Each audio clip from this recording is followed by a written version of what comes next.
Sir, आम जनमानस कह रहे हैं कि कांग्रेस ने भी खूब संविधान की धज्जियां उड़ाई हैं अपने टाइम पे।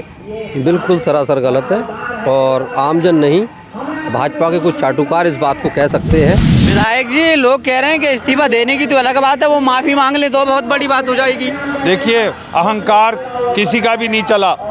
आपने इतिहास को देखा होगा, इतिहास गवाह है, जिसने अहंकार किया वो पैदल ही हो गया, और जितनी देरी करेंगे उतना इनकी पार्टी ही समाप्त हो जाएगी। आपको एक बात बता दूं कि लश्कर भी तुम्हारा है और सरदार भी तुम्हारा है। तुम झूठ को सच लिख दो, अखबार भी तुम्हारा है, और आज के फरियादी जाएं तो जाएं कहाँ। सरकार भी तुम्हारी है और दरबार भी तुम्हारा है। आप कुछ भी लिख सकते हैं क्योंकि सरकार भी आपकी है, दरबार भी आपका है, अखबार। सवाल ले लेते हैं। जो भाजपा की जो सांसद हैं उनने कहा है कि अगर राहुल गांधी ने मुझे धक्का लगाया, मैं थोड़ी नर्वस सी हो गई थी, मेरे पास आने लगे थे। अगर ये सब कुछ है तो दूध का दूध पानी का पानी हो जाएगा। क्यों नहीं वो सीसीटीवी फुटेज को जारी करते? अनिल, भारत के गृह मंत्री अमित शाह जी ने जब से बयान दिया है कि अंबेडकर अंबेडकर अंबेडकर, अगर इतनी बार अंबेडकर का नाम ना लेकर ईश्वर का नाम लेते तो 7 जन्मों के लिए स्वर्ग मिल जाता, उसी बात से आहत होकर समाजवादी पार्टी, कांग्रेस, तमाम पार्टियां, तमाम संगठन अपना आक्रोश घोषित कर रहे हैं। आप देख सकते हैं किस तरीके से ये लोग अपना प्रदर्शन यहाँ पे कर रहे हैं बाबा साहब के सम्मान में। ये कांग्रेस पार्टी के वो नेता हैं जो कांग्रेस के लिए दिन रात काम करते हैं। आपको बता दें, जब से प्रियंका गांधी, राहुल गांधी ने ये मुद्दा उठाया है कि कांग्रेस अंबेडकर साहब का बिल्कुल भी अपमान बर्दाश्त नहीं करेगी, तब से ये लोग सड़कों पे लगातार उतरे हुए हैं। सबसे पहले बात कर लेते हैं, कांग्रेस के बड़े तमाम नेता हैं, इनसे बात कर लेते हैं कि क्या प्रक्रिया रहेगी, क्या बातें रहेंगी, क्या मुद्दे रहेंगे, और जो अमित शाह जी ने जो बयान दिया है इस वक्त देश की संसद में बैठ के, उसको ये किस तरीके से देखते हैं। अगर वो माफ़ी नहीं मांगते हैं तब कांग्रेस पार्टी क्या करेगी। सर, बहुत बहुत स्वागत है आपका। स्वागत है। क्या नाम हुआ? अफरोज खां, पूर्व विधायक। अच्छा जी, क्या लग रहा है जिस तरीके से राहुल गांधी जी कह रहे हैं कि बाबा साहब अम्बेडकर अपमान नहीं सहेंगे, क्या लग रहा है अमित शाह जी मांगेंगे माफ़ी? देखिए, खाली राहुल गांधी साहब की बात नहीं है, पूरे हिंदुस्तान का आम जन और ख़ास तौर से जो वंचित समाज है, आज वो सब बहुत परेशान है, क्योंकि जिस संविधान ने उन्हें अमित शाह जी को ही होम मिनिस्टर बनाया, आज उस संविधान के निर्माता के लिए अपशब्द बोलना, ये पूरा देश इससे आहत हुआ है। और हम अपनी पार्टी के नेतृत्व में और तमाम भारतवासी, अलग अलग पार्टी के लोग भी इसमें सब संघर्ष में हैं। जब तक अमित शाह जी इस्तीफ़ा नहीं देंगे तब तक ये संघर्ष हमारा सड़कों पर चलता रहेगा। विधायक जी, लोग कह रहे हैं कि इस्तीफा देने की तो अलग बात है, वो माफ़ी मांग ले तो बहुत बड़ी बात हो जाएगी। देखिए, अहंकार किसी का भी नहीं चला। आपने इतिहास को देखा होगा, इतिहास गवाह है, जिसने अहंकार किया वो पैदल ही हो गया, और जितनी देरी करेंगे उतना इनकी पार्टी ही समाप्त हो जाएगी। अच्छा, तो क्या चाहते हैं, अब क्या करेंगे अगर न माफ़ी नहीं मांगते हैं तो? हमें जो बाबा भीमराव अंबेडकर जी ने संविधान में अधिकार दिया है प्रजातंत्र के अंदर कि हम आंदोलन करें, सत्याग्रह करें और इसी तरीके से भूख हड़ताल करें, तब हम अपनी बात को मनवाएंगे। हम गांधीवादी हैं, अंबेडकरवादी हैं। भाजपाई भी आंदोलन कर रहे हैं कि बाबा साहब का अपमान कांग्रेस ने किया है। देखिए, उनकी कथनी करनी में बहुत अंतर है। आज वो सत्ता में है, उन्हीं के नेता ने जो सर्वोच्च पद पे बैठे हैं, उन्होंने अपशब्द कहे हैं, उन्हें माफ़ी मांगना ही पड़ेगी देश के आगे। अच्छा सर, क्या लगता है जिस तरीके से ये बयान जारी हुआ, इस बयान ने पूरे भारत में खलबली मचा के रख दी है, क्या लग रहा है? देखिए, ये बयान बहुत गलत है और देश को दूसरे रास्ते पर लेकर जा रहा है। देश इस बयान का अपमान नहीं सहेगा, बाबा साहब का अपमान नहीं सहेगा। अब देश जाग चुका है और सारी पार्टियां जाग चुकी हैं।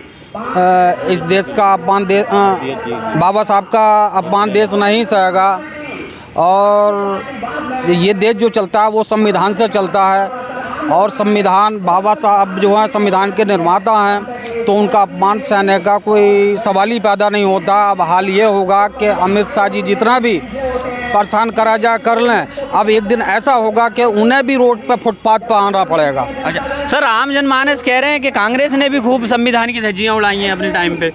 बिल्कुल सरासर गलत है और आमजन नहीं, भाजपा के कुछ चाटुकार इस बात को कह सकते हैं, लेकिन ऐसा भाजपा हरगिज़ के नहीं लोग है। तो ये कह रहे हैं कि गैर संवैधानिक तरीके से इमरजेंसी को लाया गया था उस टाइम पे। नहीं, उस समय देश की आवश्यकता थी। अगर उस समय देश में इमरजेंसी नहीं लगाई जाती तो देश टूटने के कगार पे था। ये बिल्कुल गलत है। और आज आप देख रहे हैं ये आघोषित इमरजेंसी है, अनवांटेड इमरजेंसी का सामना आज पूरा देश कर रहा है कि वो एक तरफा अपनी मनमानी कर रहे हैं भाजपा के लोग। और जिस तरीके से संसद में ये घटना घटित हुई है, ये उस देश के लिए, एक संसद के लिए काला अध्याय, काला दिन साबित हुआ है। और इसका पुरजोर कांग्रेस पार्टी विरोध कर रही है और पूरा हिंदुस्तान का एक बहुत बड़ा तबका इसके विरोध में है। और इतने सब के बावजूद उन लोगों पर कोई कान पे जू नहीं रेंग रही है, तो साफ दिखता है कि वो बहुत बड़े अपने अहंकार में है। और कहा गया है अहंकार तो रावण का भी नहीं रहा है, तो आज नहीं तो कल इनका अहंकार समाप्त होगा और संविधान हमारा अमर रहेगा, संविधान हमारा जिंदा रहेगा, बाबा साहब अमर रहेंगे। हम गांधीवादी लोग हैं, महात्मा गांधी और बाबा साहब के अनुयायी हैं। हम लोगों को उनके रास्ते पर चल के संविधान की रक्षा करने का जो संकल्प राहुल जी ने लिया है, हम संविधान की रक्षा करके ही रहेंगे। अच्छा, लोगों का तो सर ये भी कहना है, खास करके आपकी विपक्षी पार्टी में नाम नहीं लूँगा, उनका ये भी कहना है कि कांग्रेस के लोगों को दलित का जो है वोट चाहिए, इसलिए वो सड़कों पे उतरे हैं, बाकी दम नहीं है। गलत, बिल्कुल गलत।